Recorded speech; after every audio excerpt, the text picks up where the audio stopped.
Carlos, just with how exciting these first two games have been, with how the crowd has been, with how well both teams are playing, what do you have you thought at all like what a World Series between these two teams would be like? I haven't got that far, but just the last two nights and last two games, they're like playoff type games. Not only because of the atmosphere, how electric, how loud the fans are here, but just the product on the field. Intense pitch after pitch, play after play, at bat after at bat. You could see it from both teams.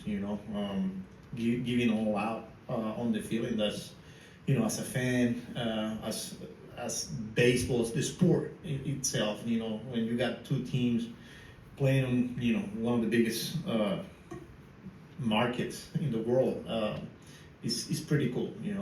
But I haven't got that far yet, so we got to finish the series today. Man. Just noticing Juan Soto, he has 5 stolen bases already. I think last year he had 7 all season. Is that something he's been working on, something him and Antoine have been working on, or what are you seeing there?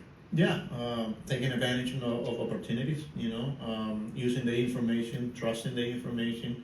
I know that was something that from the beginning with Antoine, not only the defense in right field, but becoming a better base runner overall. Not necessarily a base stealer, but a base runner. And we've seen that at times.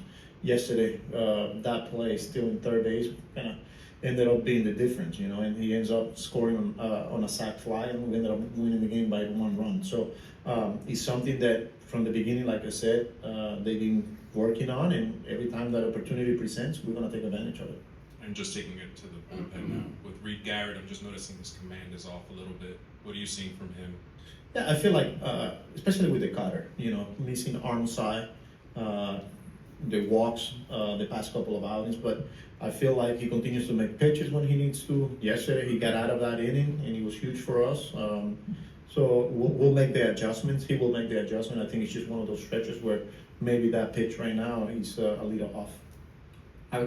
Carlos, early in the year, you were seemingly looking at Brazoban as a guy who could give you multiple innings, and that was a good option for you out there. But now that he's performed as well as he has, are you looking at him differently, more along the lines of one key inning late in the game as opposed to where he was at in April? Yes, I mean definitely where we at right now compared to the beginning of the year, where he was more like multiple innings. Now, with the way he continues to throw the baseball, I think there's a case for him to, hey, maybe stay 7th, maybe stay 8th, and we've done it. With Diaz, the few times he's been down, we're giving the ball to Brazoban to get the last 3 outs. So I think we've been doing it already. But the game every day is different, depending on how many guys are available. Who's up, who's down. A lot goes into those decisions, but he's definitely in the conversation when we're talking about a high leverage reliever. And so are you also more comfortable using him back-to-back, 3 and 4 maybe, than you were earlier? Or is that still something? No, I mean, it depends if he's pitch efficient. I'm definitely comfortable using him back-to-back, but also playing the long games here, So if he goes, and says he throws 1 inning but throws 30 pitches and they're stressful pitches, maybe I stay away from him. But this is a guy that bounced back well. He wants the baseball. We just want at times we got to push back with him a little bit. Dan on the right. Carlos, what can you do to get Marte going at the plate? Just continue to give him chances. He's getting another opportunity today. He's been an elite player in this game, but I feel like it's not an easy role to be in when you are, you're used to playing every day, and it takes time. We have to understand that it's not an easy role to be in when you're not getting at bats every day. You're only facing lefties, or when you do get an opportunity as a pinch hitter, it's usually on a high leverage, so you're facing a pretty good arm. So I feel like I got to continue to give him at bats, and he's a good player. I mean, the way the ball continues to jump off his bat, the bat speed, I mean, it's there. So I'm pretty sure he'll get going here pretty soon. Andrew? Just an off day for Tyrone? Well, yeah, last night he started cramping up towards the end of the game.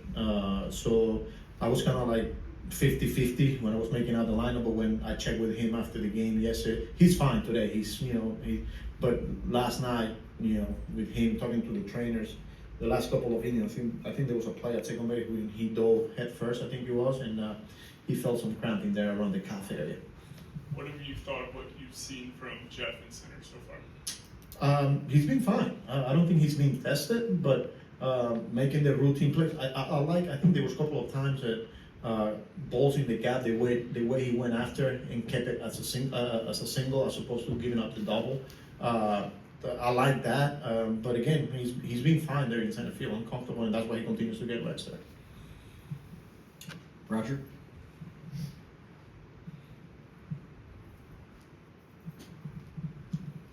Carlos, since Batty came back up, there was the power hitting. Then yesterday there was all that defense. Did you anticipate that he was going to be the player that he's been since he came back, when he came back? Well, we knew the tools, the skills were there. It was just a matter of, all right, let's see it at this level. But from the beginning, we were high on him. We know he's capable of hitting the ball out of the ballpark. He's capable of using the whole field and hitting for average. And the way he's playing defense, especially after he started moving around the infield, second base, started taking ground balls at short, even though we're not planning, but just continue to help him with the footwork and the first step and all that. Yesterday, when you watch him play third base and the way he made those plays, he made it look easy, and they weren't as easy as he made it look, because of the jump he got on them, the way he's attacking the baseball, having the awareness of who's running. Like, there's a lot to like on his game right now, and we're excited to watch him continue to do that. In the back? Carlos, when you have these playoff-like games this early in the season, just how do you weigh the distraction versus the advantages of having the juice this early? What do you mean?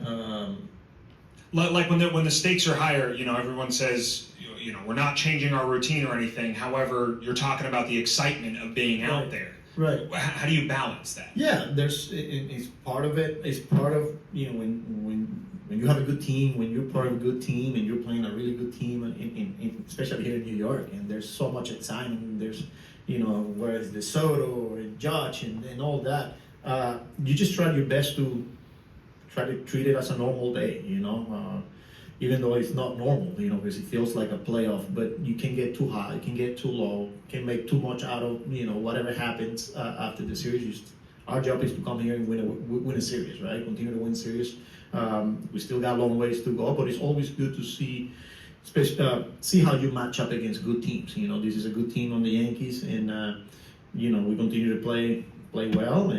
But as far as like our processes, the way we go about our business, it's pretty much the same, and we try to keep it that way. Peter again? Just in your preparation for facing Max Fried tonight, I'm just interested to know, do you see him doing anything differently with a new organization than when he was in the division? Yeah, but I'm not gonna sit here and tell you, but there's definitely adjustments. But obviously, our guys have seen him because the same division and all that. But he's made some adjustments with the way he's using some of his pitches. He's still elite, but again, not only with the Max Fried or our hitters in general at the big league level, pitchers make adjustments, he don't make adjustments. That's the game here. So he's making adjustments. We're gonna have to make some adjustment, but the game will dictate how you're going to approach him. All right, well. Hey Carlos, you had mentioned still needing to give Marte some chances. How much harder is that getting with the way that Batty has played in the last month and with McNeil back and Acuna? How much harder is that to continue to give Starling those opportunities? Not at all. I mean, he's a good player, and for us to get to where we want to get, we're gonna need him, and he's gonna continue to get opportunities. And like I said, hopefully he starts today, and a couple of guys on, and he can put one in the seats because he's got that ability. So no issues at all. Howie? Carlos, with all of the information that every team has on every other team now, everything's out there analytically, obviously video and things like that, does that take away from whatever advantage someone like you might feel that you have managing a team where you know so many of the players? Does it even matter anymore if you know players and know their, intricacies or their tendencies, because everybody kind of knows sort of what goes on anyway, analytically and so forth? Yeah, but they're humans playing there. Like you say, everybody's got information. Everybody's, I don't think there's a secret because the numbers and the analytics and all that. But you have to understand they're humans, and not every night, every situation, every moment is different. So having an understanding, like in myself, with some of those guys in the other dugout, and some of them raise their level, in certain. So we'll have to adjust, and that's part of the decision making as the game goes. When you're managing a game. Again, part of the making adjustments, right? So yeah, we all got the information, all the numbers and all that, but the game will dictate some of the things that you gotta do. But do you still feel that you have a little more of an idea about these guys than you will any other team you play because you do know them, and does that still count for anything? It does count, yeah, I have not all of them, they got few new players that I'm not familiar, but the guys that were here when I was here, not only what they're able to do on the field, but I know the personalities and who's who, and maybe, but at the end of the day, it comes down to execution. I can have all the information and know the personnel, but it comes down to players executing between the lines, so, yeah. He's on the right. Carlos, you spoke earlier this year about with as successful as your bullpen has been this year and as much as you leaned on them, you talked a lot about what a key it was to have multiple guys who give you multiple innings, repeatedly. And it's been a little while now since Minter and Young went down. You've got a couple of new arms in the bullpen that maybe you don't know as well yet. Are you starting to get comfortable with what those guys can provide? Or do you still feel as comfortable with the bullpen as a whole, knowing what each guy can provide for you? Yeah, very comfortable with our pieces there, whether it's our high leverage guy or guys that can keep the game there close enough to give the offense a chance if we're chasing. Righties that can get lefties out. We've seen how Cabrera's been the past couple of outings, giving us multiple innings and kind of saving the bullpen when we needed to. We got Castillo that will get opportunities, but yeah, guys continue to step up, whether it's Kranix, Budo. I talked earlier about Brazoban, he's been huge. And then the guys on the back end, whether it's Diaz, Stanek, Reed Garrett, yeah, I think our bullpen's deep, and our job is to continue to put guys in situations or lanes where we feel like they're gonna match up well against the other team.